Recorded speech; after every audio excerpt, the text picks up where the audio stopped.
माने तो दिल छू लेने वाली कहानी। पति की बेवकूफ़ी के कारण उसके घर वाले उसकी पत्नी का अपमान करके चलते बनते हैं। कब तक आखिर तुम्हारे परिवार वालों को खुश करने के चक्कर में अपनी इच्छाओं को मारती रहूंगी मैं। मेरी इच्छा कोई मायने नहीं रखती तुम्हारे लिए। अगर जरा सा भी अपनी मर्जी से कुछ बदलाव कर दूं तो घर में हंगामा हो जाता है। ऊपर से आज ये सब। दया ने अपने पति अमन से कहा। देखो दया, तुम अब इस घर की बहू हो। इस घर के लोगों को खुश रखना तुम्हारी जिम्मेदारी है। अगर उनको खुश रखने के लिए तुम्हें तुम्हारी कुछ इच्छाएं छोड़नी पड़ती हैं तो छोड़ दो ना।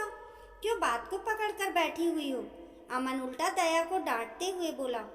इस 1 साल की शादी में मैं अपनी इच्छाएं मारती ही तो आ रही हूँ। इस तरह मैं अपनी इच्छाओं को मारकर अपनी पूरी जिंदगी तो नहीं जी सकती, क्योंकि इतना तो मुझे समझ में आ चुका है कि बहू से कभी कोई खुश नहीं रहता।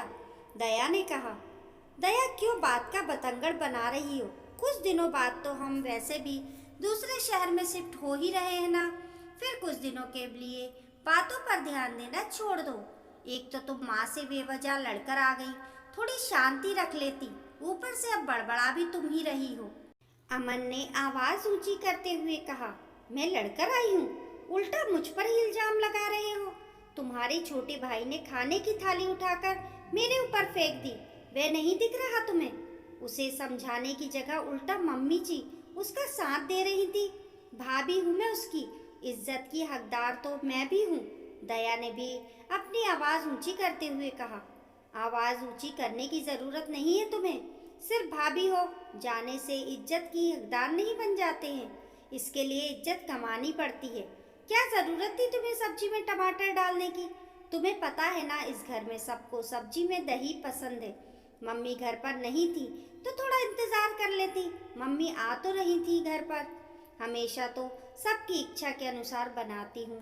आज अपनी इच्छा से टमाटर डाल दिए, वह भी काफी इंतजार के बाद। तो एक दिन बिना पसंद का खाना नहीं खा सकते थे?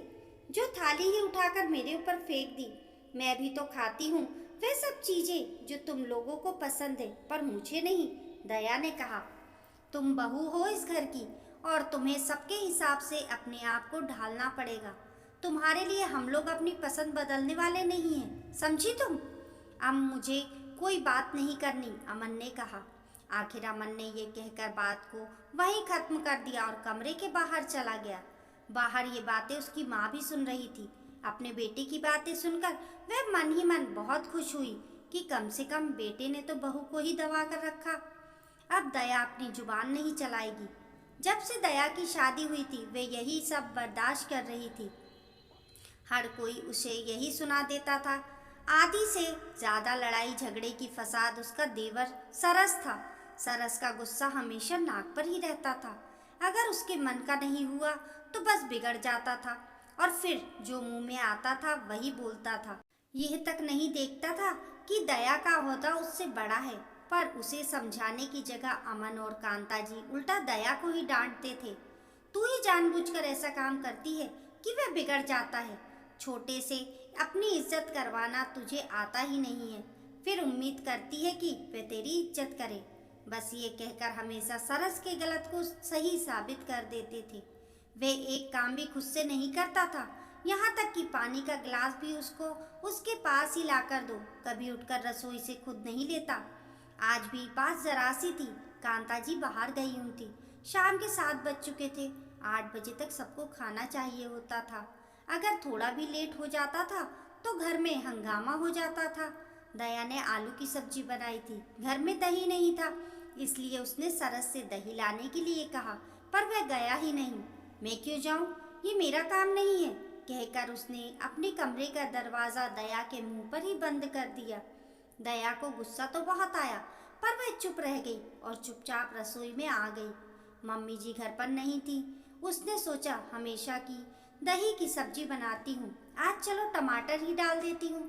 बहुत दिन हो गए मुझे सब्जी में टमाटर डाले हुए। शादी से पहले ही खाए थे, इसलिए उसने सब्जी में टमाटर डाल दिए। जब सब लोग खाना खाने बैठे तो सब्जी में टमाटर देखकर सरस बिगड़ गया और उसने थाली उठाकर दया पर फेंक दी। वह तो दया सामने से हट गई, नहीं तो उसे लग भी सकती थी। लेकिन वजह उसे समझाने के कांता जी दया पर ही बिगड़ गई। क्या जरूरत थी तुम्हें सब्जी में टमाटर डालने की?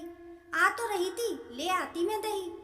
मम्मी जी, आप खुद अभी 5 मिनट पहले आई हो और आते ही मैंने आप लोगों को खाना परोस दिया है। तो बताइए, आप दही कब लेकर आती और कब मैं सब्जी बनाती? और बजे देवर जी को समझाने की आप मुझे ही डांट रही हैं। दया ने भी जवाब दिया, बहू अपनी गलती मानने की जगह बस तुमसे बहस करवा लो। घर की शांति भंग कर रखी है। उसे क्या समझाऊं? वह तो अभी बच्चा है। समझ तो तुझ में होनी चाहिए। काहे का बच्चा? उसके लिए आप लड़की देख रही हो। कल को शादी हो जाएगी तो अपनी बीबी पर भी इसी तरह थाली फेंकेगा। बहू, मेरे मुंह लगने की जरूरत नहीं है। मुझे तुझसे कोई बात नहीं करनी। बड़ों की इज्जत करना तो तुझे आता ही नहीं है। पहले खुद तो दूसरों की इज्जत करना सीख, बाद में बोलना कि देवर तेरी इज्जत नहीं करता। कांता जी ने कहा तो दया कुछ कहने को हुई।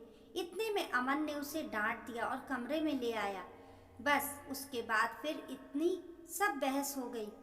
कई बार तो दया सरस के बारे में सोचती थी कि ये इंसान अपनी पत्नी के साथ कैसे एडजस्ट करेगा। कई बार झगड़ा होने के बाद अपने मायके जाने की भी सोचती थी, पर फिर ये सोचकर रह जाती थी कि एक बार इसकी शादी तो हो जाने दो, सब पता चल जाएगा।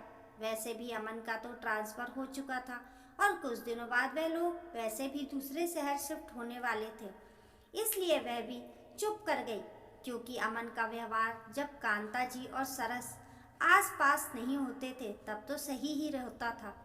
आखिर कुछ दिनों बाद दया अमन के साथ शिफ्ट हो गई। शिफ्ट होने के कुछ दिनों बाद ही कांता जी ने खबर दी कि उन्होंने सरस की शादी पक्की कर दी है। और कुछ दिनों बाद ही सरस की शादी शीला से हो गई। शादी के कुछ दिन रुककर दया वापस अपने शहर आ गई। अक्सर दया के दिमाग में यही चलता रहता था कि बेचारी शीला कैसे सब कुछ अकेली झेलती होगी। खैर, जब 7 महीने बाद दया का अमन के साथ दोबारा अपने ससुराल जाना हुआ तो वहाँ का माहौल देखकर वह हैरान रह गई। जो देवर उठकर पानी का एक गिलास भी रसोई से नहीं लेता था, आज वह अपनी पत्नी के साथ घर के कामों में मदद कर रहा था। खैर, खाना तो शीला ने सबके लिए बनाकर तैयार ही रखा था। थोड़ी देर बाद जब सब लोग खाना खाने बैठे, इधर शीला सबके लिए रसोई में गर्मा गर्म रोटी सेक रही थी और दया सबको परोस रही थी। अचानक सब्जी में टमाटर देखकर वह हैरान रह गई और सबसे ज्यादा हैरानी तो उसे इस बात की हुई थी, सरस अपनी थाली में वह सब्जी लेकर आराम से खा भी रहा था और उसके चेहरे पर सिकन तक नहीं थी। इधर कांता जी अपनी छोटी बहू की बहुत तारीफ करते हुए बोली, देखा अमन, छोटी बहू ने आते ही पूरा घर संभाल लिया। आजकल घर में बड़ी शांति रहती है।